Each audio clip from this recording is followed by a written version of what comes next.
All right, going to call the regular meeting of council call the regular meeting of council to order for November 17th. Before we do approve of the agenda, just want to acknowledge Trent Ernst. So the Public Library Branch, Library Trustee Recognition Program, we want to present Trent Ernst with a certificate of recognition from Tumbler Ridge, but also from the government and the amount of many years that Mr. Ernst has spent as a trustee on our local volunteer board here in Tumbler Ridge. Without somebody like Trent as a resident in our community, and to give what he's given as a trustee to our community and to that board, we would not be in the place we are today. You know, as we watch the process go forward, and I believe, you know, this council has seen it this year, you know, trying to find board members and stuff like that. When we were able to find enough board members, we were actually allowed, I guess, to thank Trent for all of his commitment and all of his time that he took from his family, from his job, to give back to the community through the library board as a trustee and as the chair, because he'd put in so many years that we were holding him there because we were trying to find replacements. So I do believe, you know, for our community, it's important for volunteers to step up and join that board. But, you know, again, tonight's all about Mr. Ernst for taking the initiative and spending the amount of years, Trent, that you have spent on that board. And not just on the board, but being the chair. I don't think it's the easiest job. As every year you see, every 4 years, a new council can be elected. Every year you can end up with a new liaison that is appointed as a voting member to the library board. That you have to work with it and catch up to where the library has been. So on behalf of myself and council and the community, we want to take the time to thank you and recognize you for the time you spent. So if you want to come on up, we have a few presentations to make. I'm sorry, but I didn't wear a suit.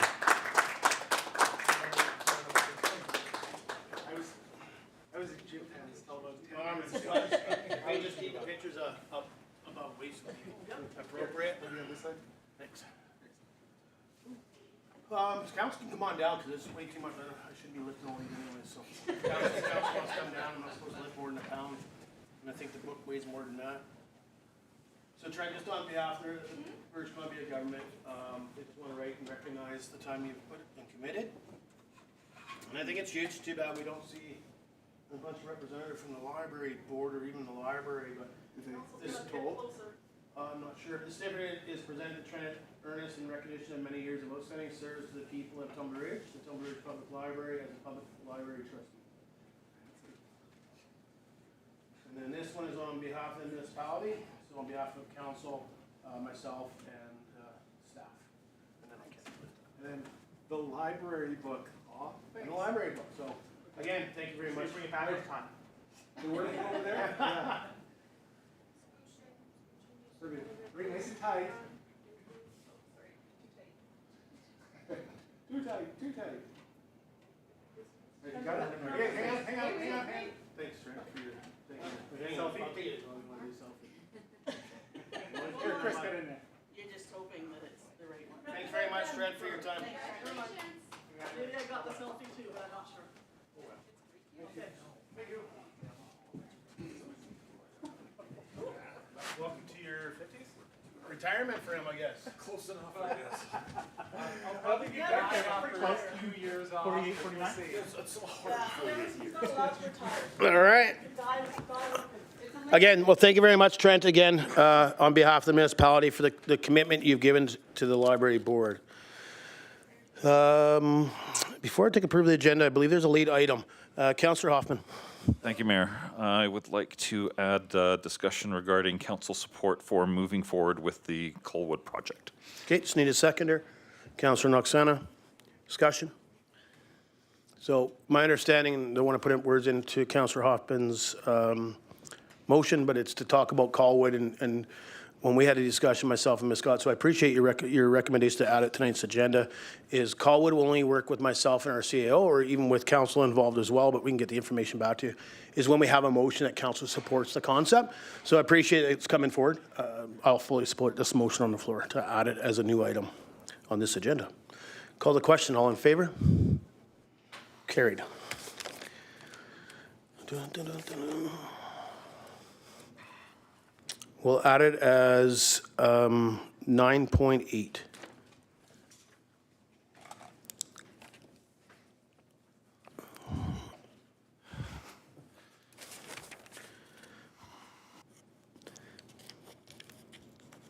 Okay, take approval of the amended agenda.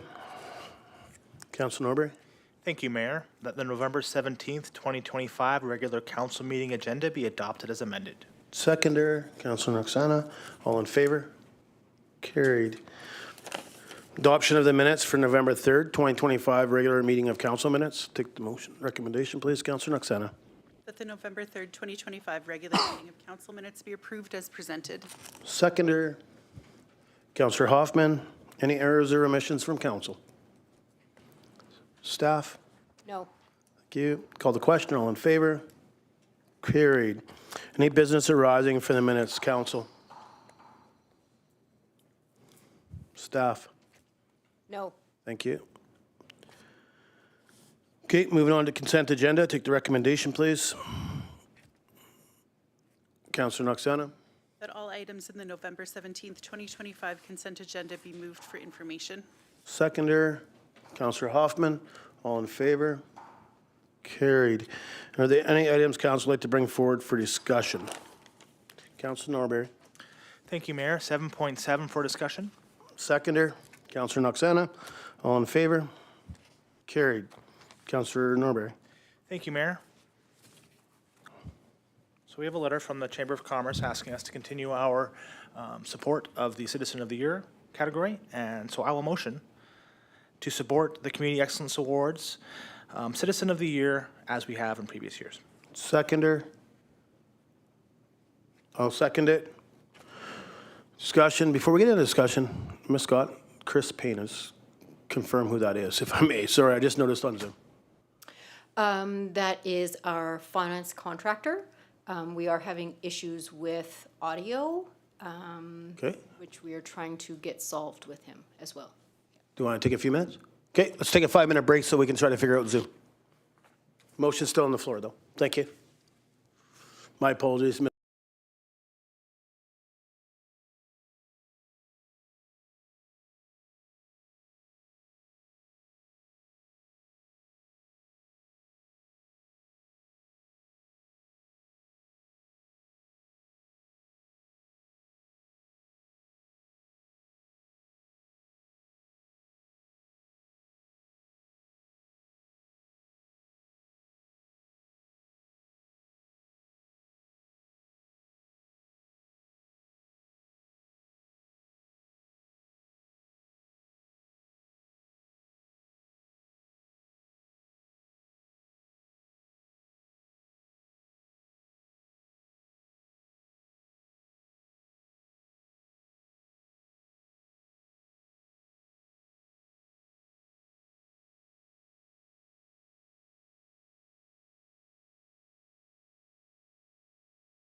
We have a motion on the floor from Councilor Norbury in regards to supporting the Chamber of Commerce Excellent Awards in regards to Citizen of the Year Award.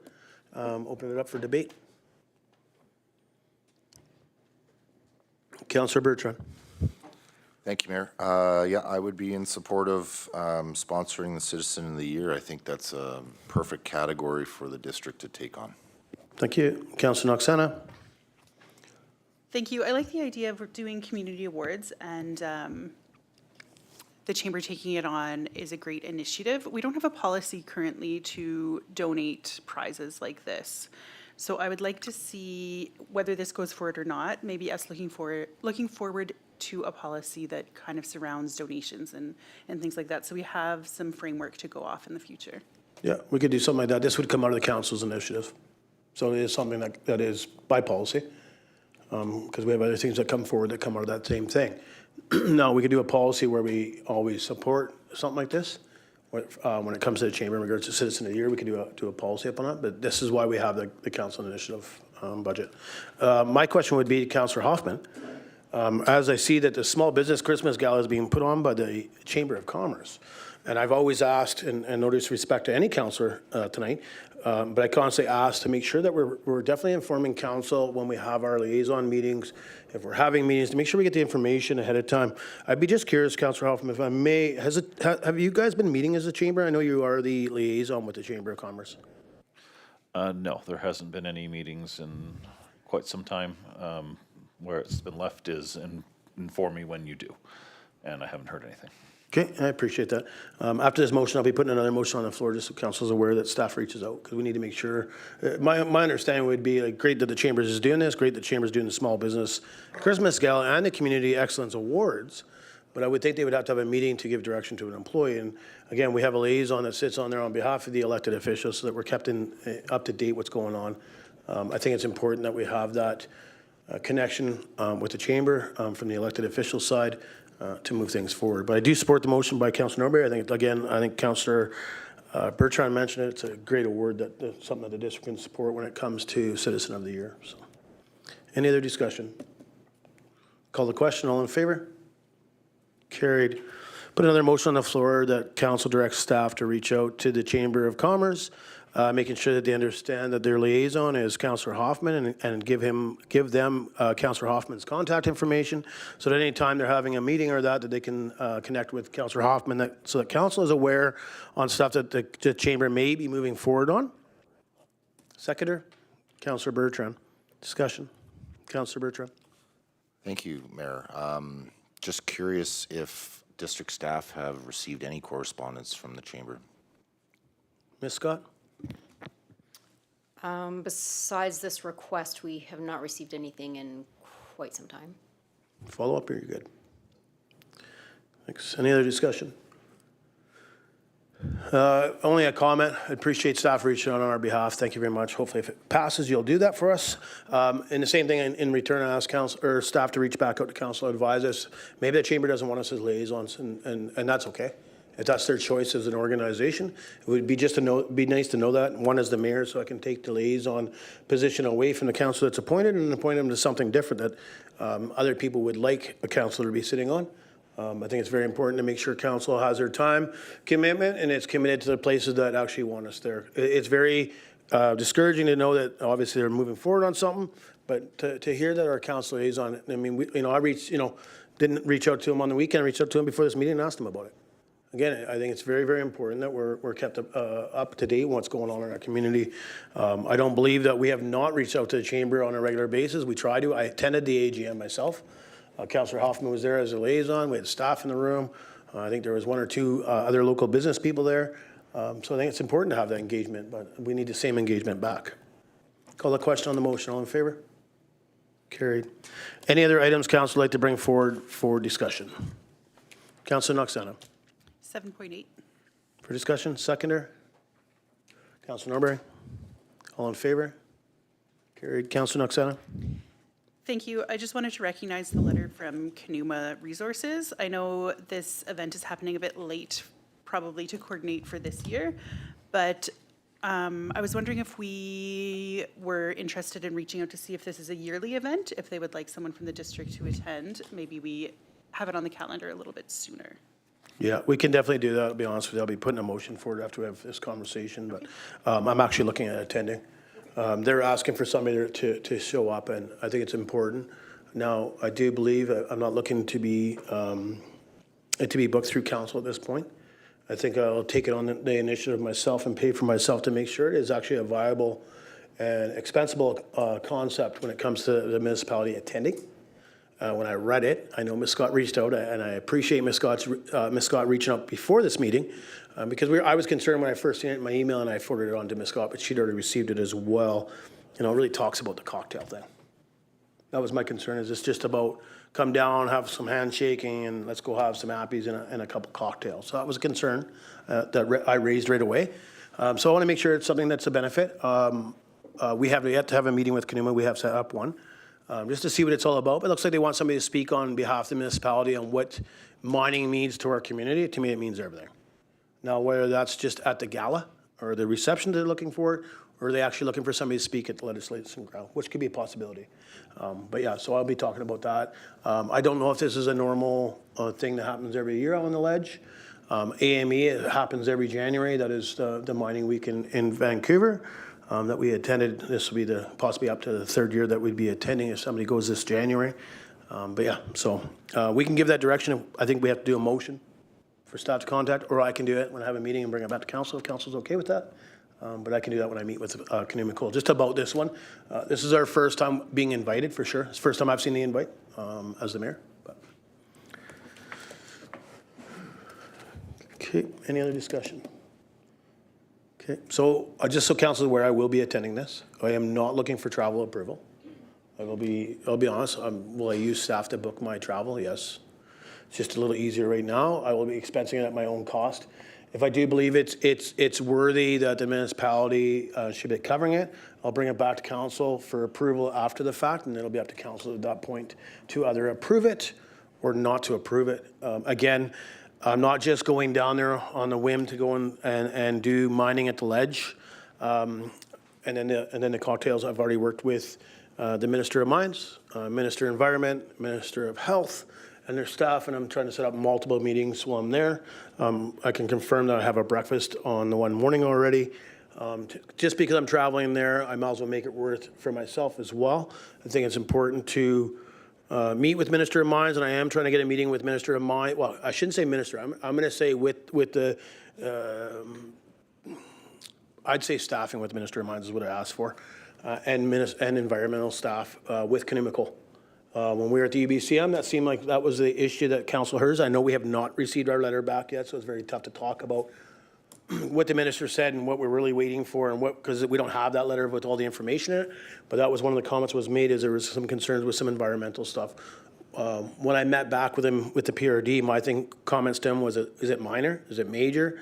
Is it medium level? Is it high risk? What are these, what we're waiting for to be done? We asked for them to share that if they were allowed to share with the elected officials what these concerns were environmental. I'm assuming they have to check with Kanuma Cole Kanuma Resources, to make sure it's okay. So I think if we can get 4 people in the same room, maybe we can get a Christmas gift, and that Christmas gift to me, and like I said to Chief of Staff that I've talked with, I'm looking for a Christmas gift to bring back to our community. That would be a full restart permit for Quintet.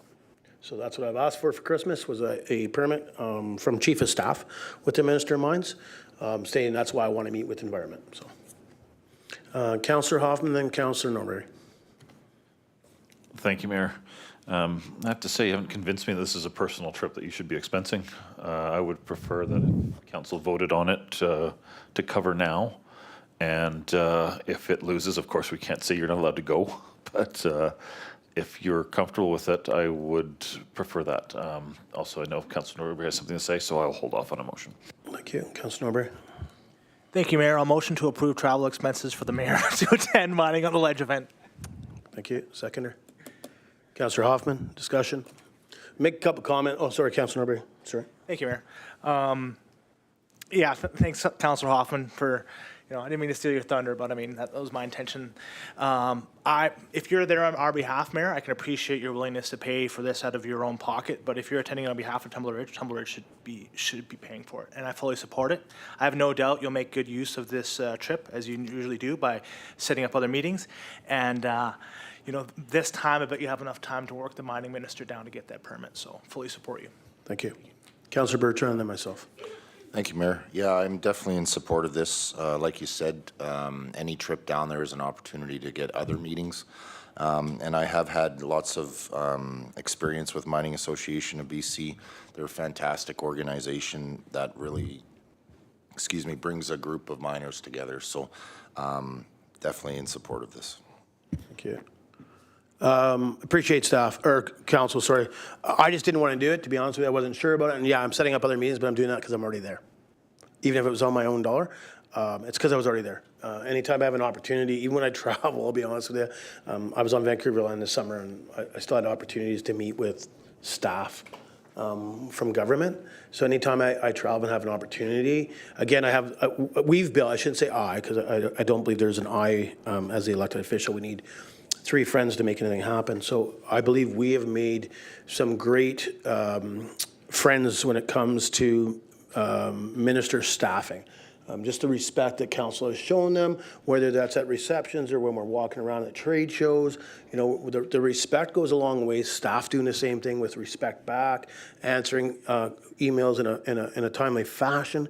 We've gained a lot of trust with government and government staff in my eyes. So any opportunity I get, including this, again, even when I'm on my own holidays, if I have an opportunity to meet with somebody, I do it. So I appreciate council. Again, I was going to look at bringing back a report, still will, to make sure that this was something that the taxpayer should be paying for. As soon as I seen it, I did make, obviously, connections to meet with ministries. As soon as I can, I think it's important that we meet, especially with Minister of Mines and obviously Minister of Health right now, as we move forward. So I appreciate the support. Councillor Jelic. I just wanted to say, I think even if you were just going to support Kanuma at this Mining Association of BC, I think that's a good thing. They support us. I think it's great that you're going down to support them, and that you're fitting the other things into it. I appreciate it as well. I think that you're doing it on your own time, so that should be sufficient. Thanks. Any other discussion? Call the question on the motion. That's the coverage travel. All in favor? Opposed? Mayor Krakowka is opposed. Motion carries. Any other items council would like to bring forward for discussion?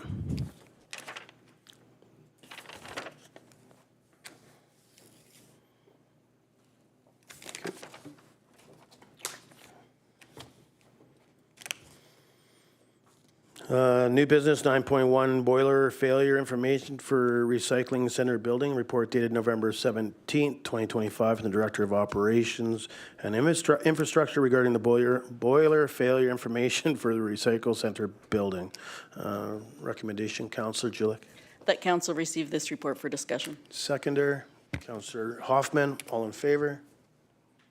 Carried. Councillor Jelic. I really appreciated the report. I thought that it probably came with a lot of dust, having to go back and look at all of this. My question is, so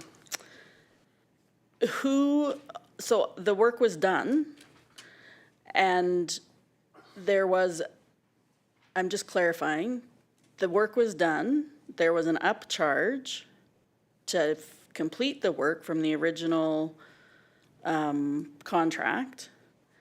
And then there's a costing for Zwick's gas installed. Was Zwick's the ones who did the work? And what happened to the permit that all of a sudden appeared? I'm assuming it's not in the report, so we don't know. I'm just gonna put it out there and see. No problem. Ms. Scott? Zwick's were not the ones that did the original restall. They were the ones that we brought in to assist us in getting the permits and the approvals. But I believe Director Bradley did most of the investigation into this, and he might be able to provide some additional information relevant to this. Thank you, Ms. Scott, Mayor and Council. That is correct. So Zuix did not do the original install. They did not pick the boiler that was installed. They were a later partner in this, and it was just to rectify all of the issues from before. Good. Councillor Hoffman and Councillor Norbury. So I might be misreading the report, but do we confirm that the issues were rectified and re-inspected and passed? Because that's not how I read it here. Ms. Scott? Yes, it was re-inspected. All of the deficiencies were corrected. Okay, thank you. Follow up? Yes, please. Given the fact that this was so undersized, was there a recommendation to put in a second parallel unit or anything to remediate that particular issue? Ms. Scott? Just to clarify, with the new boiler unit that was put in? No, Or the- originally? So again, Director Bradley, I'm sure, can add some additional information, but from what we were able to determine,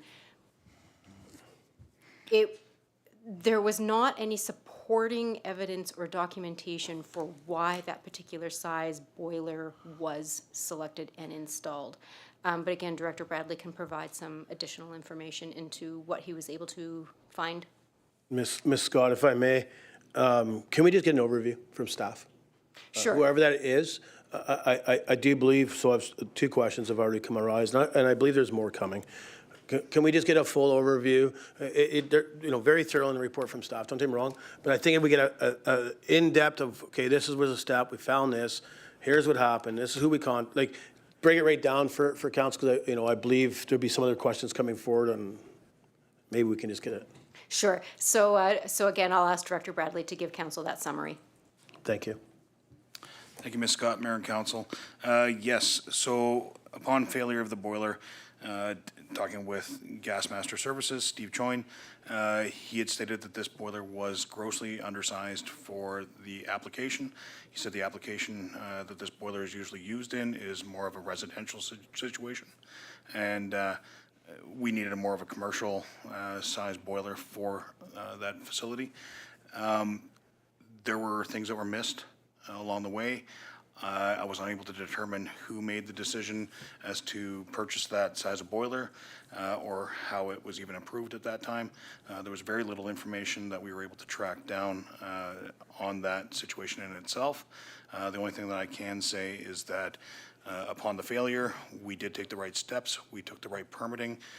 We had a right partnership with the contractor to have this boiler installed in a timely fashion so that it is currently in operation. Thank you. Councillor Hoffman, follow up. Thank you, Mayor. I want to be clear, I'm not looking to assign blame. The decision was made 5 years ago, and I'm more concerned that we had an installer that installed a inappropriate, to say the least, boiler, followed up with another company that is there to remediate and doesn't suggest that this is an inappropriate boiler and our solution is A, B, or C. That's where my concerns lie. So I also appreciate the actions taken to deal with it at this point so that it doesn't become an issue 5 years from now with the boiler running at beyond capacity and having refractory failure in short order. And I'll leave it at that. Thank you, Mayor. Nope, thank you. Councillor Norbury and then myself. Thank you, Mayor. Also, I'm not looking for, anyone to blame or whose feet to lay this at. My thought comes to us in is there a gap in this process is there anything that we need to tighten up? I mean, it seems to me like the breakdown point was that there's supposed to be, our checks and balances is like a permit after these things are installed. Is that, I'm wondering if that's the case, is there a break in our procedures, in our policies to allow this to happen that we could correct? And where was the breakdown there? Yeah. Ms. Scott? I can't speak to where the gap or where the breakdown was when this occurred, but I can speak to, with our current policies, current procedures, it wouldn't be something that would be missed going forward. And with this file, with everything we've been able to gather and find, which wasn't a lot of information, we have started building up that file to use as a learning tool going forward as well. But I do believe that we do have going forward, the right checks, the right procedures. But because, again, this does fall with the Director of Operations and Transportation, he may be able to provide some additional information in what those procedures would look like from his end to prevent this from occurring again. Thank you, Ms. Scott, Mayor and Council. Yeah, that is correct. There are an abundance of permits that we need to acquire before we even get started with this type of project. And in doing so, I mean, we work closely with our contractor that was putting this boiler system in to ensure that they were in place prior to installation. Once it's completed, Technical Safe BC will now come out. They will do their final inspection, ensure that everything is taken care of. The documentation that we were able to obtain from this project in particular is now in the file. It's all documented so that moving forward, if it's not myself, somebody else will be able to access the file and have the information required. Okay, follow up, Councilor Norbury. No, thank you for your explanation. Yeah. Thank you. Councilor Norbury pretty much caught some of what I wanted to ask. Definitely, how are we going to prevent going forward? Sounds like we've got a process. My other question, Ms. Scott, would be, my understanding previously when we had a discussion on the approval of this project to move forward with installing a bigger boiler because the one that was installed was not the right boiler, is we also have our boilers assessed yearly. And how was this not picked up by the person, or the, sorry, not the person, the company that comes in to assess our boilers? So I'd be curious on how that works. Do we have a step in process for that, or is that just something they would not look at? And the reason I ask that is because we've also had the same concerns with boilers at our community center. Whether that's salt getting into the, whatever the concern that happened over the community center, which I do believe we have not seen a full report on. I believe we're still waiting for a full report on what happened, why it happened, and how did we install. My understanding is 2 boilers within a year apart, or 4 boilers within a year apart, unapproved. So I'm curious on our balance and checks from the outside in. So I will ask, again, Director Bradley to provide council with the information on when our boilers are inspected and what is included in that inspection. Thank you.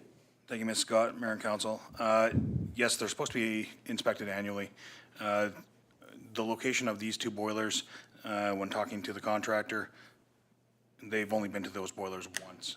When they get called into town, the attention has always been more directed towards the community center. This is obviously a system that has been deferred, I guess, due to not knowing that he's got to go down there and service them.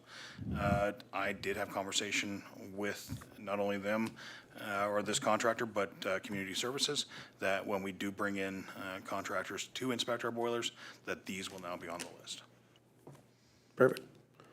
Ms. Scott, if I may, how many boilers are within our community? So how many boilers does the district own in use? I do not know that number off the top of my head. Okay. Okay, thank you for that. My concern would be just to make sure, and I appreciate, the staff that are in the room today, this isn't something that, you were here and you knew about. So you guys are being right blunt about what's going on. How are we going to fix the problem? Appreciate that. My biggest concern is how many boilers do we have and how many are in the same boat? And I'm not blaming the contractor that comes up to evaluate our boilers.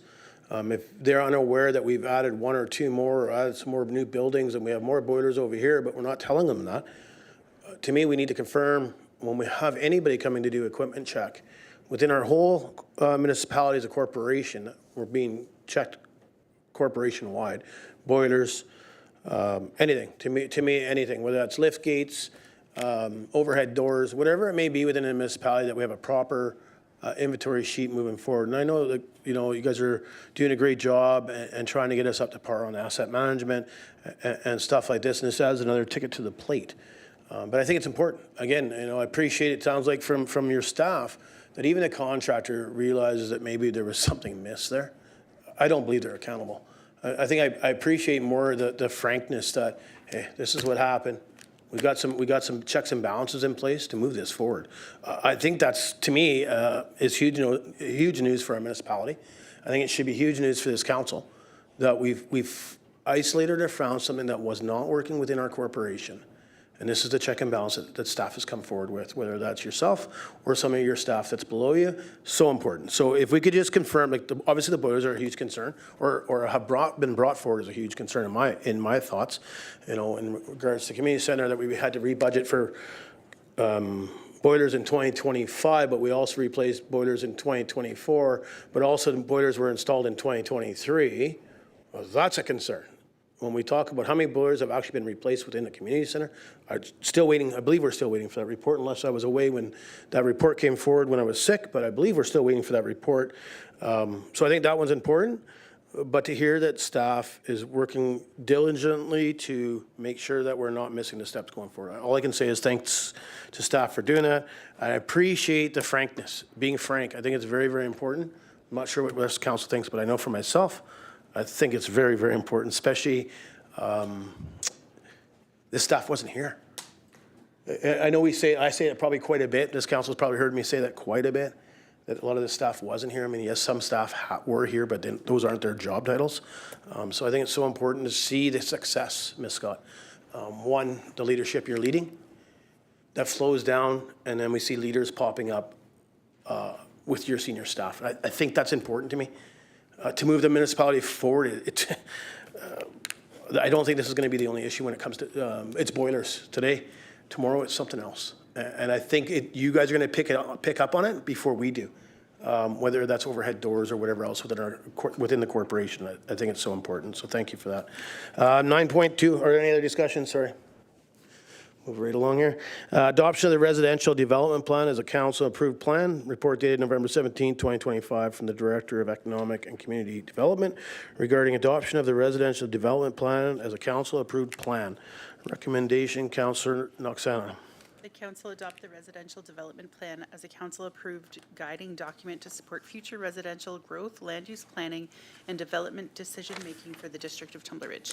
Seconder, Councillor Julik. Discussion. I have some concerns. Sorry. I think there's some steps that have been missed. I think there's some steps that are missed that I can't discuss because I believe we're still enclosed. So I think that's very hard to move that forward when there's some discussion items that are enclosed. So I actually would like to put a motion on the floor that we defer this until we can get confirmation from a closed meeting in regards to land development. Seconder on the deferral, Councillor Bertrand. Any discussion? Call the question. All in favor? Carried. NDIT Grant Application Support Rural and Remote Employment Initiative Fund Labor Market Research Plans. Report dated November 17, 2025 from the Director of Economic and Community Development regarding NDIT Grant Application Support Rural and Remote Employment Initiatives Fund Labor Market Research Plans. Recommendation, Councillor Norbury. Thank you, Mayor. That council approves the submission of an application to the Northern Development Initiative Trust's Rural and Remote Employment Initiatives Fund, Labor Market Research Plans for up to $50,000. Seconder, Councillor Noxana. Discussion. Call the question. All in favor? Carried. Moving on to 2024 Statement of Financial Information, report dated November 17, 2025 from the Chief Administrative Officer regarding the 2024 Statement of Financial Information. Councillor Noxana. The council approves the Statement of Financial Information, SOFI, for the year ended December 31, 2024 as presented. Seconder, Councillor Julik. Discussion. Councillor Norbury. Sorry. Thank you, Mayor. I had some questions regarding schedule of payments made for the provision of goods and services for the year ending December 31, 2024, page 200, or addendum SOFI C-6. Okay, questions?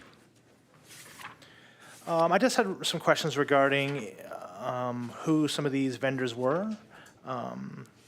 First up was 675773, British Columbia Ltd. Ms. Scott, Oh, sorry. Home hardware.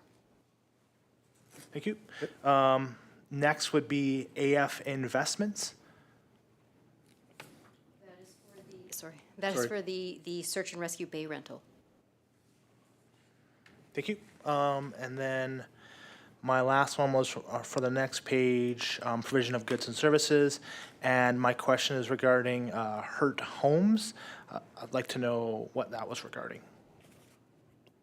That was the Scott? company that did the chinking on the visitor information center. Probably should recognize that one. Thank you. You're welcome. So my understanding on AF Investment Utility, we talk about that's the search and rescue building. Normally that's paid out, my understanding is normally paid out through the fire department budget. And now we have it split apart, so we understand what that is. Is that not true, Ms. Scott?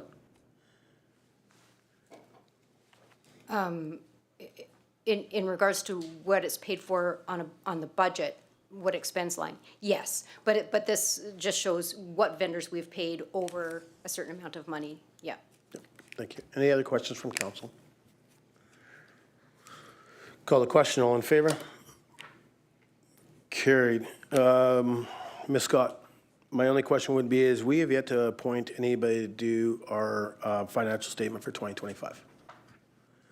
Previously, I believe my understanding, and please correct me if I'm wrong, but we automatically approved or extended our contract previously to the same company or organization to do our statement for 2024. Due to the statement being behind, is it not in the best interest for the municipality to move it forward as well with this company and doing an RFP moving forward for 2026? The plan is to do an RFP for the budget for the fiscal year of 2025. We have had discussions with our finance contractors and with the auditor themselves. The auditor felt that for transparency and public accountability, it should go out to RFP. They also felt, though normally we would be doing an interim audit this time of year, it still is okay to do that interim audit to push that out a few months to allow us the time to do the RFP. Okay. So I guess my only concern there would be, I guess, from council side. I understand from the contractors that you're using for finance and then obviously the company that we're using. My concern is this statement already is later than we've seen, and not it's not because of the contractor. It was some internal issues, some concerns, some staffing and all that. I know that. I understand that. I believe council is well aware. But to me, yes, we can do this later, but is this going to hold up our 2025? That's my biggest concern. We're November, and we're just moving this forward in regards to our 2024 financial statement. This has been a big concern for me on my schedule, and that's why I'm more in favor of moving forward for 2025 and then doing an RFP moving forward for the next years, is because the government holds up things if we don't have our stuff, our I's dotted and our T's crossed. I've seen letters come to myself or emails. I've forwarded them on to our CAO. I don't believe it's for council. My biggest concern, again, is this gets extended because we sent out an RFP. Then the intern one will get done later. And then this one comes back even later. And we also have elections in 2026.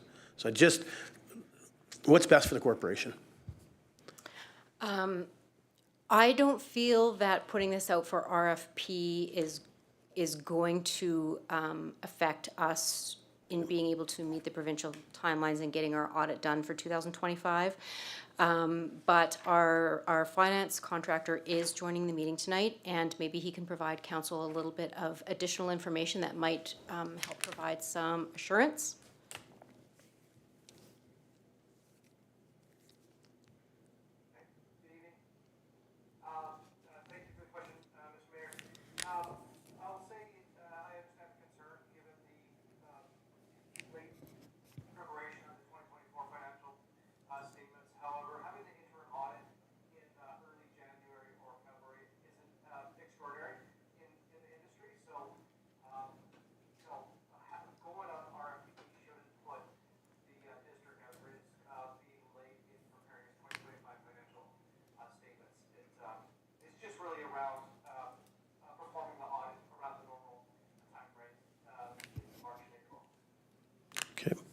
Thank you very much for that, Ms. Scott. Okay, moving forward, 9.5, District of Tunbridge Golf and Country Club Asset Management and Course Condition Assessment. Report dated November 17, 2025, from the Director of Operations and Infrastructure regarding the District of Tunbridge Golf and Country Club Asset Management and Course Condition. Recommendation, Councillor Haakstad. The council gives consideration to include the full golf course rehabilitation project as outlined in this report for inclusion in the 2026 capital budget deliberations. This option would ensure that course conditions, irrigation performance, and playability are restored to acceptable standards during the 2026 season. Seconder, Councillor Bertrand. Discussion, Councillor Bertrand. Thank you, Mayor. Thank you very much to staff for an excellent report. This was definitely a lot of information I was looking for. Certainly confirms some of my concerns within the golf course, as well as alleviates some concern within the clubhouse, specifically the restaurant. So it looks like a lot of the equipment there is pretty well up to date. And yeah, I think staff has captured a lot of the deficiencies down there. There certainly is a few more, but one step at a time. So thank you very much for it. Thank you. Councillor Norbury. Thank you, Mayor. I support the recommendation on the floor. I think one of the overall feelings that I get from the golfing community, even though I'm not a golfer, is that they're looking to see a little more investment in our golf course. When we had that delegation asking to know how much money is being put back into the golf course from their trail fees and their user fees. I think this is a good way for us to show that we are committed to keeping our golf course a gem of our community, and people come to expect that. And I definitely want to uphold that legacy down there, and we're willing to invest in that property to keep people happy and to keep it in pristine order. So thanks for bringing this forward. Thank you. Councillor Julik. Just to clarify, because there's lots of times I misunderstand, this just means we're bringing it to our budget deliberations. We're not approving anything as is right now. It's just coming to the, Correct. perfect. Yeah, be more conversations to be had within budget as we see stuff process. Any other discussion? Going to make a couple comments. Going to be straightforward. This report's been changed a bit compared to when I first seen it. I seen a report that had some other comments made on it when it came to equipment within the restaurant. I would like to hear from Ms. Scott on, it's been changed. There was things that said replacement and all this, and I was very concerned about it because of the direction council gave previously, but now it's been marked something else. And I just want to make sure that we're not just marking it so we don't have to take the heat. It's being marked because it's been confirmed that there's no concerns down at the golf course in the restaurant side for equipment. Following our agenda review, staff did follow up with the other staff members that did the assessments at the golf course. They were not able to attend tonight. They are sick and not able to attend.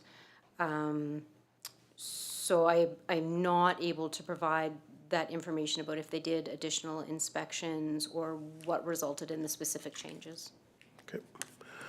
I guess my only concern would be is, I understand how we move forward with budget. This is going to go to a budget and have a conversation.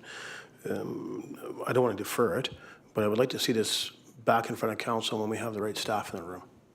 I would like to hear what has changed in regards to certain equipment being replaced. In the previous report I've seen before, in regards to our agenda review. So one of them I'll say was prep table and cutting board, it said replacement. Didn't say good, it said replacement for this year. So my concern was, I'll be honest with council, my concern is we give direction to staff to do an audit within their restaurant before the lease was signed by the leaseholder that's there today, to confirm that they weren't being put into a lease agreement and then all of a sudden equipment failure. Whether that's the cutting tables or the dishwasher or other concerns, both ovens weren't working at one point, stuff like that. And I know we were waiting for information. I just want to know what's changed. I just think it's fair to the contractor. I think it's fair to any contractor we put within any of our leases as we're moving forward that the equipment is what we say it is before they sign it. I think, to me, it's important. Councillor Julik. I would just ask if we are bringing that back in front of council to have the previous report that you're referencing to, so we know what was what, why the difference or whatever. That way we're all on the same page. Thanks. Yeah, whether it's the same report that we've seen before the general approval, or we just see the report staff filled out. My understanding is we're supposed to be doing a checklist often. And I think Councillor Julik, you've mentioned it previously. Should be just making sure we're doing that on the right timing, whether that's the golf course or other leases that we have with other restaurant facilities within the community, that we're holding it up. We're holding our end of the bargain up that we've said we're going to do. Councillor Bertrand. Thank you, Mayor. Yeah, good call there. Certainly want accurate information there for sure. I just had one other concern. When we were talking within the report about T-box conditions and remediation for that, I was just wondering if staff considered the use of sod instead of seed. Seed takes a month to grow at least. So I'm just wondering, like, within this rehabilitation, are we providing temporary tee boxes while the seed grows, or have we considered sod as a replacement? Yeah, I think we can have that discussion when it comes to budget and give some direction for some cost differences. I'll be honest, when I had my agenda review with Ms. Scott, those were my questions. Not in regards to sod, but what were we doing in regards to, you know, where it says all tees, full restoration required? Are we looking at doing a temporary tee for 2 months? Sound like that? But the staff was looking into all different avenues. I think this has come forward. Staff has still got some work to do on it. What's that look like in a time frame? So I think as we get into budget, we'll be able to, I'll be honest with you, like, can we look at sod? Can we get that kind of sod when we talk about it's Kentucky bluegrass? Or what's within Fort, like, I'm not sure. I know there is a sod dealer around the Fort St. John either. I'm not sure if they carry Kentucky bluegrass, and that's maybe whether, but I think that's the discussion we could have and give direction. I mean, I'll be honest, Councillor Bertrand, if you're looking for a cost on, my opinion, if anybody from council is looking for different costs when it comes to whether it's bags of grass blend or we're looking at sod, I would put a motion on the floor that we give that direction to get those costs if we're looking at something different. Because we are in November. Then they'll have it back as we have some chats in budget season. If you want to do something like that, that would be up to council. Yeah, thank you. I know from experience, sod is about 5 times the price, so I think we'll hold off until budget. Okay. But I'm just saying, if we want a cost, now would be the time to give that direction. Because it could take them a month. I mean, staff works very quick, so please don't take any disrespect, Ms. Scott, when I say it could take staff a month to get a cost on sod. Maybe it's not grown in the piece and they have to source it. I'm just saying, if we wait till budget, we might not make that timeline for staff. You're good? Okay. Okay, anything else from council? Okay, moving forward to Tumbler Ridge use, sorry. Do we not call it? Thank you, Councilor Norbury. You want to vote, did you say? Okay. I'll let the vote happen, so we'll call the question. All in favor? Thanks, Councilor Norbury. Carried. Tumbler Ridge Youth Service Society lease agreement, report dated November 17th, 2025, from the Director of Community Services and Facilities regarding the Tumbler Ridge Youth Service Society lease agreement. Recommendation. Councillor Hoffman. That the Youth Services Society lease be forwarded to a regular county council meeting for amendment as presented. Seconder. I'll second it. Discussion. Councillor Hoffman. Yeah, the maintenance, yearly maintenance has been pretty regular for years now. I don't really want to see any major changes. Wouldn't mind hearing details of what's going on, but as far as I know, it's business as usual there, and I'd like it to continue. Thank you. Councillor Julik. I would like to see a change made only to the point that the lease lines up with their fee-for-service agreement. So that if their fee-for-service agreement ends in 2020, I looked at the dates, sorry, but I don't have them in my brain right now. But that they line up December 1st, 2025, and then I couldn't find how many years this was. I did, but anyways, I would like it to line up with the fee-for-service agreement, that the lease ends at the same time the fee-for-service agreement ends. And my reasoning for that is, in the report, it shows that they are not able to continue operations unless the District of Tumbler Ridge continues to support them financially. So rather than have to worry about a lease on the property at the same time, like if the fee-for-service was not continued, then I think it makes more sense to make sure that those pieces line up. Ms. Scott, that would just be put to where our budget timeline is? Obviously, the fee-for-service doesn't get paid out until our budget is approved. Yes, correct? So once we approve our budget, whatever, I can't remember a certain date, May 13th, I believe. When do we start paying out fee-for-services after that date? Immediately? Yes, however long it would take the finance department to make that payment. So that's what you're looking for. Councillor Julick would be tied. Just want to get clarity what you're saying from my own brain, that you're looking to tie their lease agreement date pretty much, I mean, I'll be honest with you, we're looking from May 30th to May 30th of each, whatever years it is, as that would make our fee-for-service or grant and aid. Possibly, like, so whatever our fee-for-service, from what I recalled for 2025 budget, we gave them a 3-year fee-for-service approval. And so that would have ended, like you said, May 15th. Then yes, I would want them to be similar or within that same time frame, so that if council chooses to not, like, just, to me, it makes it tidier. That's all I'm looking for. I don't know if that's true or not. That, I just think that it makes sense to have them line up. Ms. Scott, from staff side, what does that look like? Because right now, obviously our lease does not tie up to once budget's approved and then fee-for-service can start being paid out. But my understanding, which to me would have to come forward for a motion and discuss it, for council actually to agree or disagree with the councillor. But what does that look like from staff side? Because right now, I'm going to say May 30th, I get it. If our budget's approved May 13th, maybe, like, don't get me wrong, staff's great. Maybe we can have checks written on May 15th, but really to keep it clean, we're talking May 30th. What does that look like from staff side? Need some time to investigate, or what does that look like? Yeah, I'm not sure if that was something we took into consideration, the timelines of the lease versus the timelines of the payments. That might be something we need to look at further. Okay. Before I go to Councillor Hoffman, I'm taking a 5-minute break. Sorry.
Back to order.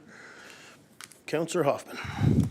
Thank you, Mayor. I mean, who knows what their budget is or what other funds are coming from where? I have to admit, I'm not particularly worried about matching up those dates. They had not long ago that they had enough funds after the COVID year that they didn't ask for funds for a year.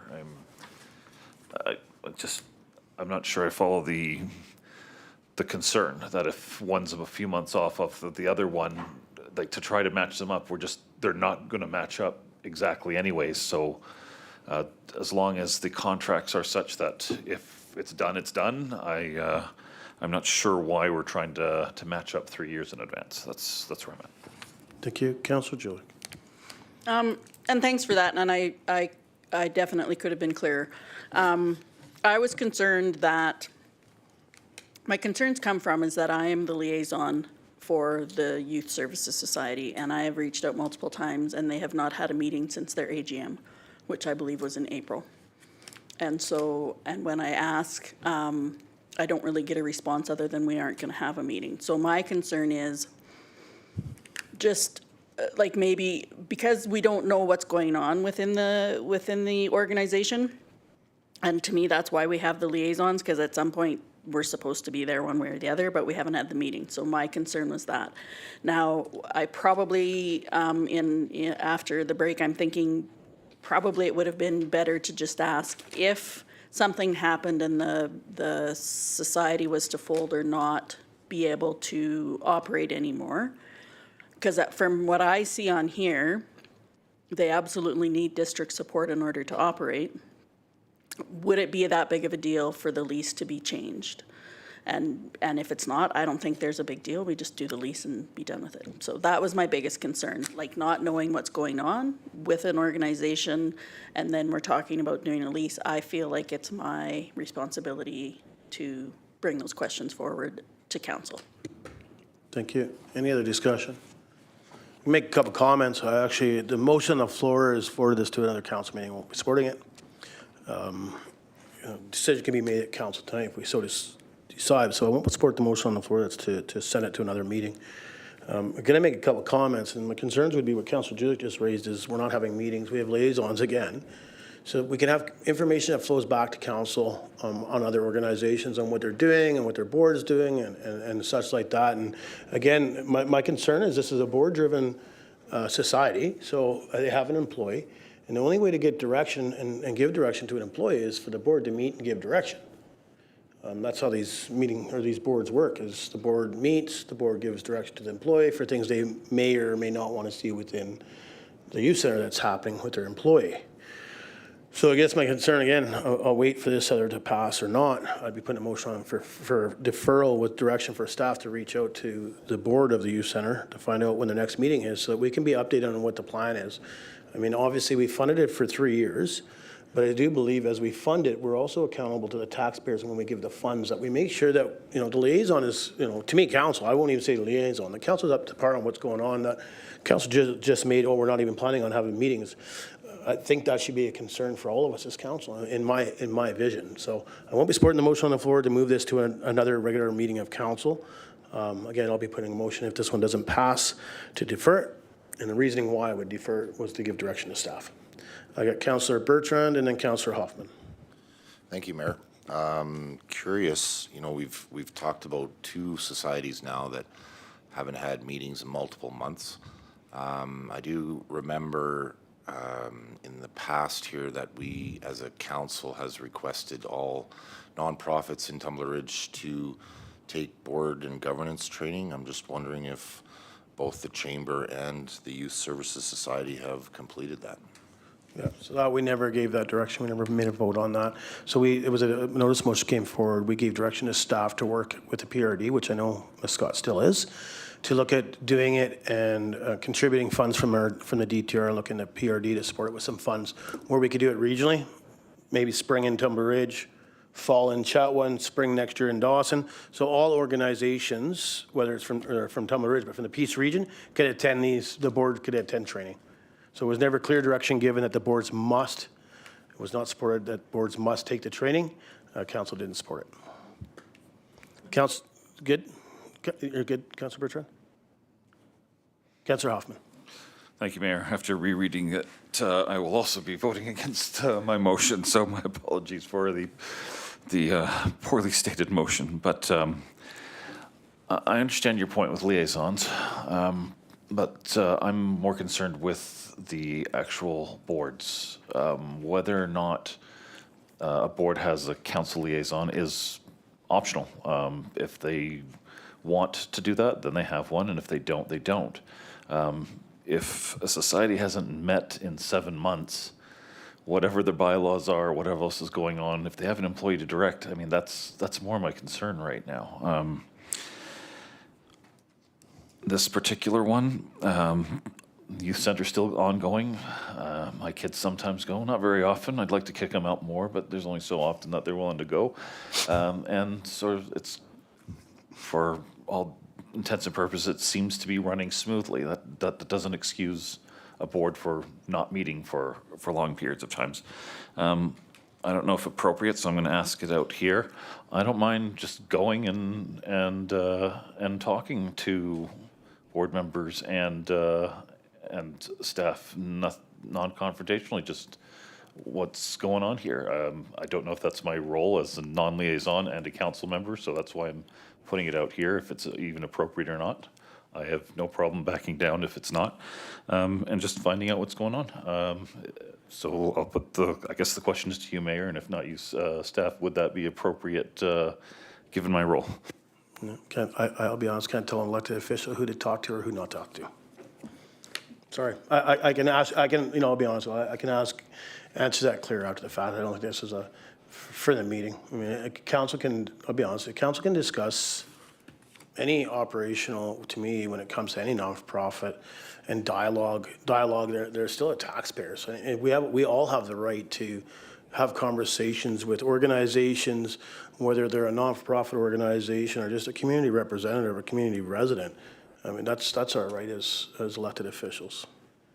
Councillor Hoffman and then Councillor Norbury. No, thank you for that. And just looking at the fact that you've been doing this a long time, and not looking to get myself into trouble or stepping on toes, but that's the extent of that. So yeah, I know this is the model, this is the preferred, but in the end, I don't think it's the responsibility of the liaisons to force this along. It really is the board that decides the direction of these organizations. And as far as training goes, I do like the idea, but in the end, we don't have a good answer on that yet, Councillor Bertrand. That the library option was brought up, but it doesn't really fit. It's a library-specific outline course online thing, and I had honestly forgotten about it, but I'm glad we're bringing it up here because it's I think it would be beneficial for people to have some background of what the expectations are for these. Thank you. Thank you. Councillor Norbury. Thank you, Mayor. I'll just respond to Councillor Hoffman's comments about whose responsibility it is. And like, we have mechanisms in place for how we, deal with organizations. And that's firstly through the liaison position. And then secondly, my opinion would be who speaks for mayor and council would be the mayor.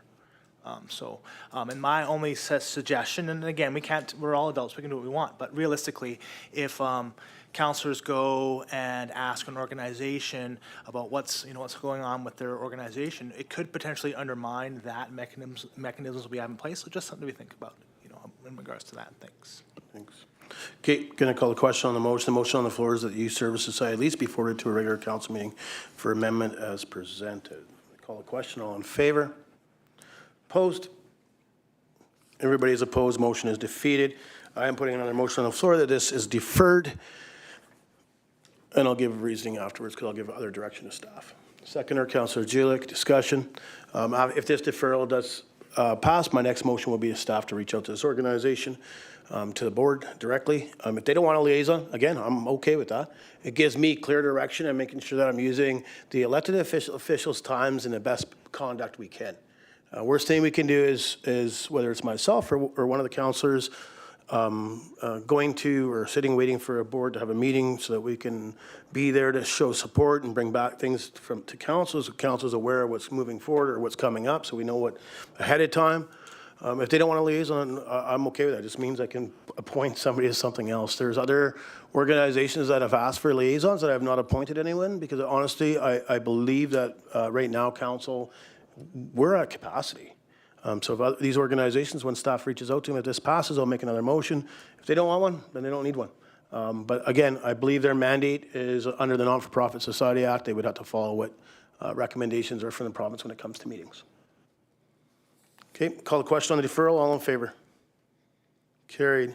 Other motion I'll make is that staff reach out to the board of the youth center. Just offering up that we have a liaison, and the liaison has not heard about a meeting or any upcoming meetings, and just to check in with the Youth Service Society to see if they would still like a council representative as a liaison. Seconder. Councillor Knoxana, discussion. Call the question. All in favor? Carried. Anything else? Councillor Julik. So the deferral, I just want to be clear on, you're asking for the deferral until they've talked to the Youth Services Society to see what's what over that way. Yep, and then it'll come back. Staff will bring it back. Okay. Yeah, the direction is to defer it. Their motion was for staff to reach out. So when staff hears out that they do not want a liaison, or they do, they haven't had meetings due to people being sick or whatever, maybe within their own statutes that they only have to have one meeting a year, and that's their AGM. I don't know what their each individual group is. Staff will hear that. It'll come back for other council to move forward with the lease that's in front of us or not. Okay, schedule of meetings. Anything from council? Councillor Knoxana. Oops, sorry, hit the wrong button. Come on. Thank you. I know staff's been doing a really good job of advertising this, but wanted to do a little shout out that the Mayor's Food Drive is next week, Wednesday. Yep, thank you for that. Anything else from council in regards to schedule of meetings? Just so council's aware, I will be at the food drive. If I go, it'll be late that night or early the next morning for Victoria. Just think it's important to be there. I will not be participating in regards to door-to-door. I've already talked to the organizers as well to make sure they are aware that I'll just stay at the church to assist as where I can. But I definitely want to partake, and I think it's a great opportunity to support the people that we can support within our community that are in the need of some help during the holiday seasons. Councillor Hoffman. Thank you, Mayor. I'm just running back. I thought you might be in Vancouver around that time for the Yep, Kanuma Victoria. thing. It's I'll be Victoria. leaving either late that night or early the 27th. Oh, okay. Thank you for that. Yep, yep. So I just won't be coming home till midday on Friday, sorry. Yeah, be a busy couple days. But I think it's important. I think it's important to be at the fire department's food drive, and I also think it's important to participate with Kanuma Resources, so, okay. Just so everybody's aware of the Holly Jolly, it's great if we can have council there. Please let me know if you do attend there. Worst I can do is miss somebody when we do the tree light up, and it makes me feel bad if I don't represent and speak to what councilors are there. And just so everybody's aware, district Christmas party is on the 13th. Please advise staff if you're attending or not. Slutty Santa's on the 19th. Anything from staff, Ms. Scott? Just a reminder of the change in the meeting date from December 8th to December 9th. Yep, appreciate that.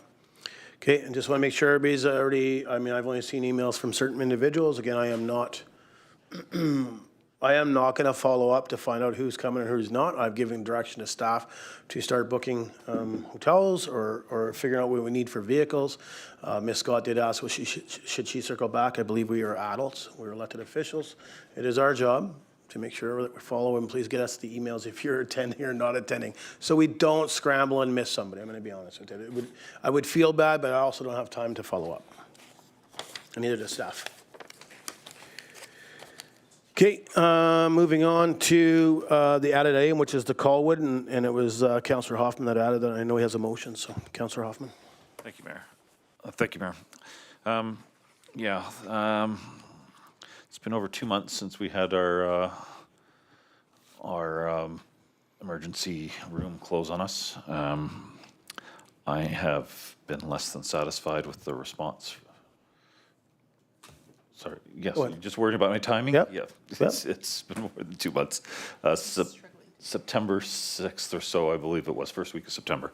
And not been satisfied with the Northern Health response on just even the discussions.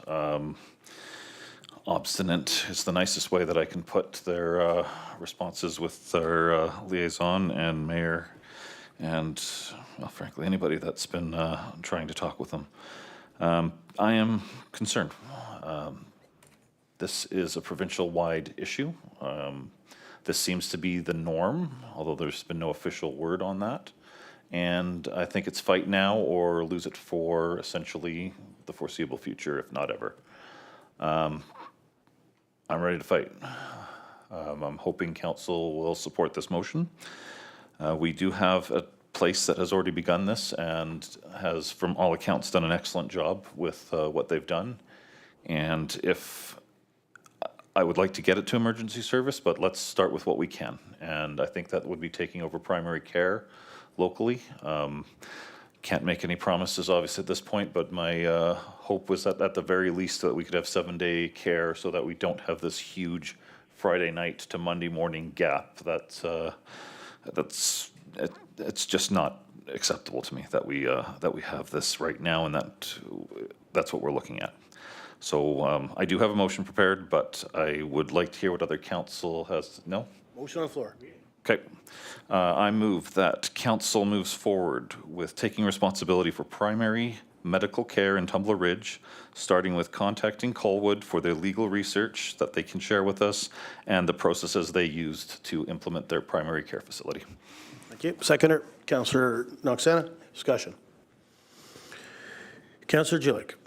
I guess going into it, I'm just curious as to, so I'm understanding the information. What I understood was Colwood was not willing to go ahead with the information because they've been contacted many times and all of that. Like, I guess for me, where I'm at, I'm not prepared as a councillor to vote on anything without having numbers in front of me. Now, is that the goal in getting the stuff from Colwood is what I'm wondering? Like, and if that's the goal and Colwood knows that, yes, we're getting the information just so we can get the numbers, by all means. I just want to make sure that we're clear that this isn't something we're moving ahead on necessarily, but we are definitely getting the information to see what it looks like as we continue to fight for our emergency time, like our emergency response with Ministry of Health. Yep, correct. That's the clear motion is. So when we did meet with, and I'm not sure if that email's been sent or the minutes have been sent out. I apologize. I haven't been fully up on my own email. So if it hasn't been sent out, staff will get those email or those minutes from meetings out as soon as we can. The Colwood meeting is, yes, we had a great conversation with the mayor of Colwood and their CAO. They are tired of seeing not all communities, but some communities calling and wasting their time, and they go through the process. So the mayor is very frank about it. Won't move forward until there's a motion that, to me, what Councillor Hoffman has just put on the floor, that either is supported by this council, because if it's not supported by majority, staff won't call Colwood. If it's supported by majority, staff will start reaching out to Colwood, which obviously I'm included in, and they'll start sharing all the information they can that it's in open meeting. So anything that's enclosed, they are not willing to share, which obviously we all understand why. But they've done already, like, so it's gonna, like I don't know the cost, but I'll be honest, we're not gonna have to spend all the legal fees that they did because they've already done it all. That's what they're willing to share with us, all that information. So it's not that we're giving staff direction to start hiring doctors.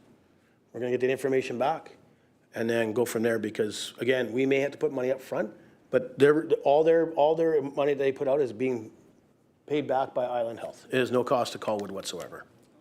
Councillor Noxana, then Councillor Norbury. Thank you. I'm in support of the motion on the floor. I think it's important that we move forward on anything that would help move the healthcare needle forward in our community. I recognize the concern about the cost to our municipality, but I think the cost is worth it at this point. We're seeing residents still over 2 months on, traveling great distances for emergency care, and it's not acceptable. Thank you. Councillor Norbury, then Councillor Hoffman. Thank you, Mayor Krakowka. Your recollections is correct. You did inform council about the results and what we needed to do to move forward. I fully support the recommendation on the floor. This is a point in time. Our community is asking us to leave no stone left unturned for how we can improve healthcare in our community. This is becoming more and more common. Well, at least one. But municipalities getting involved in healthcare is becoming more and more common, and I think it is the next steps moving forward. We have to take control of this because at this point in time, we've lost faith in our health authorities, which is too bad because they know this better than we do. But that says something when we have to get involved. But I'm willing to do it. Our community is willing to do it. And I fully support it. Thanks. Councillor Hoffman. Thank you, Mayor. I just wanted to just, Councillor Julik, like, yes, there is no writing a blank check at this stage, but I just wanted to be clear that my intent is either Northern Health acquiesces and reopens our 24-hour emergency service, or I intend to move forward with this unless unreasonable in some other sense. And this is the first step in a series of motions before we would ever get to that position. But every week we wait, I don't see the give and take in a relationship. I don't feel that Northern Health, and this is a feeling, I'm not part of the direct negotiations, that we have a negotiating partner. And it's literally impossible to get a deal done if you don't have a negotiating partner.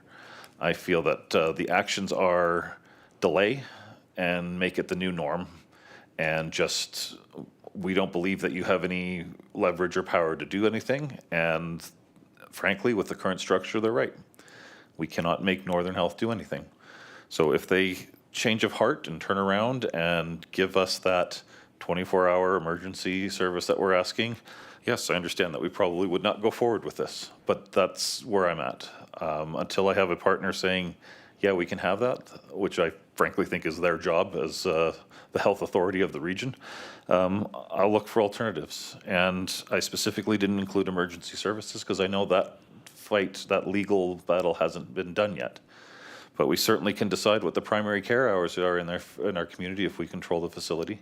So I just want to be clear, and I'm sorry for rambling, I am dead serious about this moving forward. This is not can you give me some information and thank you for the information and I'm done.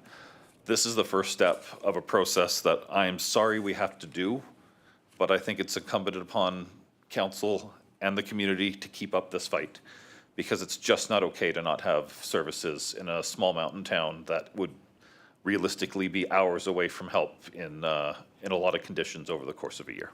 So I'm not trying to be preachy, so I apologize if it came across that way, but that's where I am. Councillor Bertrand and Councillor Julik. Thank you, Mayor. Yeah, I'm in support of researching this project and getting as much information about it as possible. Very curious on costs and legalities and all of that sort of thing. I'm just listening to council discuss this one. I'm just thinking about our Let's Talk just recently, and how we as councillors need to be very clear on our messaging and our words. We do have 24-hour emergency service right now. We have ambulance that covers us overnight. We are looking for emergency room coverage within our health center. So I think, again, we need to be very clear on that. That, you know, when we talk about this subject, we often talk about emergency service, 24-hour emergency service, but according to Northern Health, currently we have 24-hour emergency service with the added ambulance. So I think we really need to be clear on our messaging as well. Thank you for that. Councillor Julik. Yeah, and thanks, Councillor Hoffman. And I'm in favor of the motion. My concern is that we make sure that we are super clear with our messaging going out, because to me, somebody could hear this and think, oh, this is what we're doing. That's not what we're doing. We're getting the information, we're going forward. If we go ahead with Colwood's model, from what I understand, that doesn't change the emergency care factor. And so those are the parts that I want to make sure that we're really clear moving forward is all. I'm absolutely prepared to listen to other options. And I just want to make sure that we're clear and that we have clarity for our citizens here in town, because they're already paying for a service that we aren't getting. And so they'll be paying twice, in my opinion, until we get the information to figure out what that looks like. But I don't have any of that information. So that was the only reason I was asking for the clarity on that. And so hopefully going forward, Colwood can get us the information and answer a bunch of questions that I have.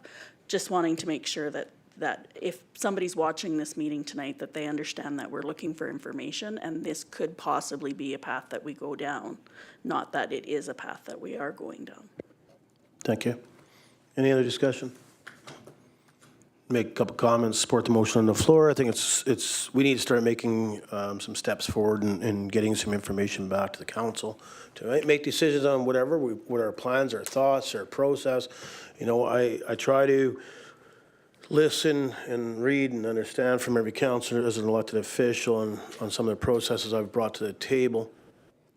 But I think we need to start getting the information direct from organization or communities that have done it, which is Colwood has done in regards to primary care. It's something that's what they looked at, was primary care was very important for the city of Colwood. So I do believe it's an initial step for primary care. I think we need to make sure that's out there. It's primary care. But I think it gives staff clear direction that we can show Colwood that once this goes through, if it's supported, that we have a council motion, resolution, it's been supported by council. Please start working with us, which they're more than willing to give us the information. I imagine it will come fairly open and dialogued and probably in a fairly fast way. I would think that staff will have to break down, but definitely support the motion. I do have some comments I'll make later in council's business. I don't want to take away from what the motion is on the floor, but I do have some information to share. Maybe not such good news. I mean, kind of came up in the discussion here. I was going to share here, but I'll wait. But I'll support the motion on the floor. Okay, any other discussion? Call the question. All in favor? Carried. And Ms. Scott, just want to confirm staff has that motion, or would you like it emailed? Yes, we would like it emailed, thank you. Okay, or handed, sure. Perfect. Notice of motion. Councilor Norbury. Thank you, Mayor. I have two. For staff to create a report on offering a full scholarship for someone interested in becoming a doctor. Okay. Number two is for staff to create a report on offering loan forgiveness opportunities for doctors and nurses in Tumbler Ridge. Okay, thank you. Any other notice of motions from council? Okay, there is two notice of motions from Councilor So I'm going to defer those. I think one is pretty straightforward, but I do believe having her here and giving her a chance to speak to both is only fair. So I'm going to defer those into the next meeting.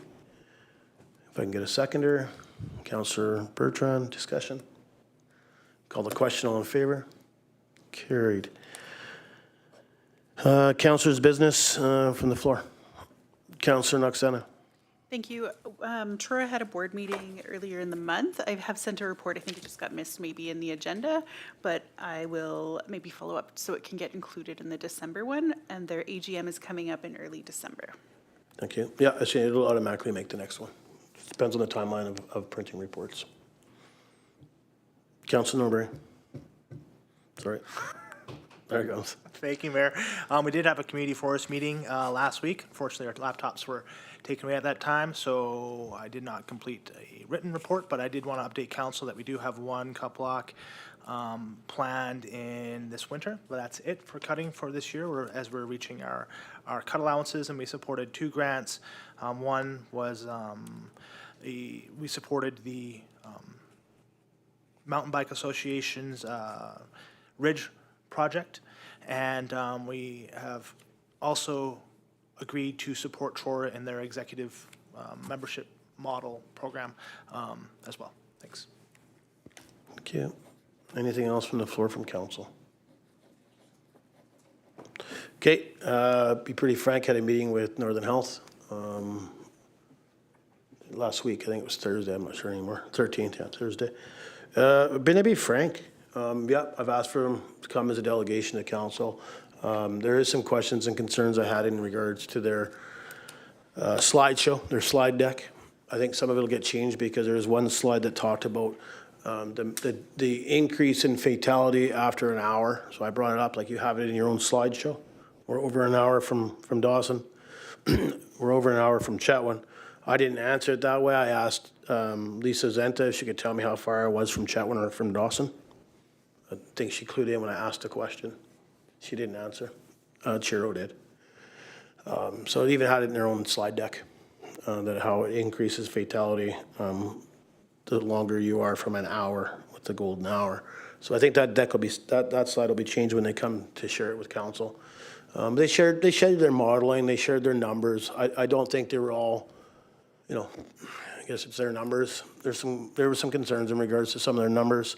We talk about, Councillor Bertrand mentioned that we do have some after-hour services in regards to emergency services. We have BC Ambulance has been manned, second ambulance, which is not always fully manned, so that's not always correct. It's also not always correct because sometimes they're in Chetwynd covering. So we're not getting the true criteria and information out to our residents because we're being told by, to me, Northern Health, this is their fix for after hours ER, is we're going to have 2 ambulances manned in Tumbler Ridge. That's not true. It's not correct. So we need to get, again, we need that true information. One from Northern Health that thinks this is their fix is 2 ambulances with BC Ambulance. Again, not being fully manned, sometimes being on, which they work for BC Ambulance. They're paramedics. They're going to go wherever they are needed. And Chetwynd was short, and they're sending the second car into Chetwynd. So we're not always fully manned here with 2 cars. I see that, I'm not sure what's going on. I mean, rumor has it. I mean, I don't want to start the rumor mill, but if you haven't heard a rumor by Monday, start one on Tuesday morning. I see ambulance in Chetwynd, there's a big hiring spree in Chetwynd, so I'm not sure if there's a new announcement coming from Northern Health or not, but it made me wonder when I seen the big hiring announcement in Tumbler Ridge, and all of a sudden we had a meeting with Northern Health, and they had advised that we're going to be working at different modeling for our ER, and then 2 days later they closed it. The other thing I got from Northern Health, which, I say it's fairly open knowledge, it'll be in minutes from staff. I honestly believe from their vision or their philosophy and their modeling, they are in no ways looking at all, ever, having a model in Tumbler Ridge that would give you an option to have an after-hours callback ER service, is what I got. That was very clear to me, mentioned multiple times within this meeting. They are going to come back again with myself, and Ms. Scott is in the meeting. Dr. Helms in our meeting as our medical advisor, and we have staff in taking minutes with some of the questions we had. And those are some of the questions we had with some of their numbers. I asked if they could tell us how many doctors are in the Chetwynd Hospital today, and what's the numbers they need when they open the new one. They don't have those numbers. A little weird, they don't have those numbers. That hospital opens in 2026, but we don't have those numbers. I asked, right now in ER in Dawson Creek, they have 1 emerge doctor running emerge. They're not very happy about that. The physicians, is my understanding. Dr. Helm spoke to that. What will they need within the new facility? They couldn't answer that either. So those are straight, frank comments made by Northern Health, which again they will be coming to I've asked for them to come and share the slides, and Chiryl's more than willing to, and same with Lisa. I think we had a very good, okay, I won't say very good dialogue. We had a good open meeting, but they're going to get some of that messaging or criteria back to some of the questions we asked to make sure they have it before they present to council. I'm not sure when our next meeting is. We asked for it to be as soon as possible. It's about a week later, but they're busy too. I think the meeting got moved twice from their side to our side because of time commitment. We are meeting with the Northern Health Board on December 8th. I think it's an opportunity to have some open discussion. I know majority of council is going. I believe we've only have not heard from a couple. Just so council's aware, and I'll do it at the next meeting. It'll be not a notice of motion, it'll be a report coming from council or from our CAO. I'll be appointing Councillor Newberry as my ultimate spokesperson in that meeting. I'll be doing that because I'm not sure if I'll be allowed to pertain in that meeting the whole time. I'm not sure if they'll take my, I think they disrespected our CAO, and in an email that they were upset that our CAO suggested that we wanted to have a meeting with the board without Chiryl. That was never in an email. So I have some, I've gone in the other way. I've went to the ministry and had some big concerns about how that email came across to our CAO. So they may not invite me as I'm dealing with ministry on that side. One other thing we did ask Northern Health is maybe it's time to start looking at bringing in an outside mediator to have more open, friendly dialogue and a process of how do we get what we want, but how do we do that with getting what they want at the same time? How do we come together? So there was that conversation at the end, looking at it. I've had a light conversation with ministry staff on the same scenario. How do we look at that? We don't need to do it for funds. It sounds like there is some funds available to us to do it already, hire a mediator. But it might be an option. I'm being honest with you, I'm going to be frank, that's what was said to me in the meeting. I think it came up in the Colwood discussion. I was going to mention it then, but I didn't want to reflect on which way council should support something or not support something when you hear information. But we'll continue to meet with Northern Health. I'm not sure when the next meeting will be. We're waiting for them to get the criteria or the information that we asked for. We are still moving forward when it comes to locums. I know Dr. Helm has submitted, I think there was about 7 names submitted to Northern Health in regards to locums to try and keep us full throughout the holiday season. I know we are working with, I know Ms. Scott has reached out also to the locum recruiter just to give him some information. I've reached out to Daphne. I'm just waiting for Daphne to contact me back in regards, and she's the recruiter for actual physicians in Northern Health. So again, just trying to work with her and see what we can do from our side in regards to what can we supply them for information and stuff, so for them to be able to process that and try to actually look at recruiting physicians directly for Tumbleridge instead of the Peace. I think that's the biggest thing, is making sure. I appreciate the motion earlier and council support it, and that's the Colwood project. I do my own belief is that we have to look at that primary care first and then go from there. But yeah, so Northern Health's on the 8th. I know some of the council will be able to make it. And then as we have more meetings with Northern Health, keep council up to date. Same with Colwood. I've had some late discussions with Kanooma. I'll be having another meeting this week with Kanooma. We're talking in regards to Kanooma. We're talking about, again, local housing, but we're also talking about professional housing, what's available, what's not available, and then obviously having a discussion about the event in Victoria. Other than that, quiet. PRD meeting, we have a new chair. Brad Sperling is the chair of the PRD, and Director Hebert is the alternate chair for the Peace Regional District. Yeah, and other than that, that's it for us. Councillor Jilek. Since you were bringing up some healthcare stuff here, I just want to say I'm looking forward to hearing some from the minutes. I'm feeling like I'm behind the 8 ball. I know that you try to share as much information as you can. The minutes would probably fill us up a little bit more, because there's going to be stuff you forget, because you can't keep all of that stuff in your head. And if you can, I'm concerned for your health. The other thing, just in regards to when we talk about Northern Health, we often do not talk about BC Ambulance, but yet there was a post today that they warn of the post right from BC Paramedics Union warn of increasing ER closures as winter pressure escalates. So as Northern Health continues to tell us that we have 24-hour emergency care, but then you're seeing posts from BC Ambulance saying, yeah, but we're going to have more closures because we're not going to be able to staff those ambulances. So, yeah, so these are just some things that I think that we have to stay on top of, and I'll be watching for those minutes. Yeah, thank you. And I'll talk with Ms. Scott after the meeting, and I know staff's been away, but I rely on staff, so I'll just circle back with them in regards to minutes. So if you haven't, again, I have not kept up on my emails. I'm going to be straightforward with you. I think I have about 95 emails I have to get to, but yeah, so I haven't really noticed if they've been forwarded to you guys or not. I don't take the minutes. I have staff doing that, and then staff will forward them once they're gone through. So staff could be waiting for the final approvals for other people that are in the meetings to confirm comments. We are making sure, staff is making sure due diligence that we're not putting anything in the minutes that was not said or was said not in the way it was written. So that could be what staff's waiting for, and I'll confirm that, and I will acknowledge council if that's what we're waiting for. Because my job is to try and keep you up to date. Yes, I don't remember every word for word, but again, the biggest concern is making sure you're aware of what we're being told in regards to the after hours callback model. That was mentioned to me at the UBCM. I'm very frank about it. Most of the council was there and heard about it after when we met with Premier Eby. I've kept that pretty quiet as I wait for letters to come back from government after UBCM, but I was very frank with Premier Eby about what was said by Chiro in the legislative grounds. Our executive assistant was standing right beside me, who also heard it.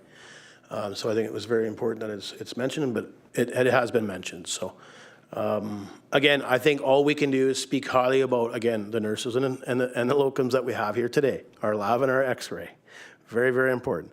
I think the support that we gave at the previous meeting in regards to speeding, I won't say speeding up, but accessing for part-time paramedics and our locums and such like that when it comes to all access passes are very, very important. I'll be honest, it is something that was mentioned to me in Fort St. John while I was in the hospital there, from nurses that don't even come here. They're not working here, but they've heard it from other people within the program. So they, they're an emerge nurse or whatever, or they're an ICU nurse. So obviously Tunbridge isn't a good fit for them at this point, but they've heard about it and they can't believe the things we offer. So it's gotten out there, and I think it's really, really important. So other than that, I got nothing else. Question and answer period. Ms. Scott, any emailed in questions? No. Thank you. Resolution for a close, please. Council Member. Thank you, Mayor. That the November 17th, 2025 regular meeting of council be closed to the public according to section 91E, G, and J from the community charter to permit discussions about E, the acquisition, disposition, or expropriation of land or improvements, if the council considers that disclosure could be reasonably be expected to harm the interests of the municipality. G, litigation or potential litigation affecting the municipality, and J, information that is prohibited or information that if it were presented in a document would be prohibited from disclosure under section 21 of the Freedom of Information and Protection of Privacy Act. Seconder. Councilor Bertrand. All in favor? Carried. 5-minute recess.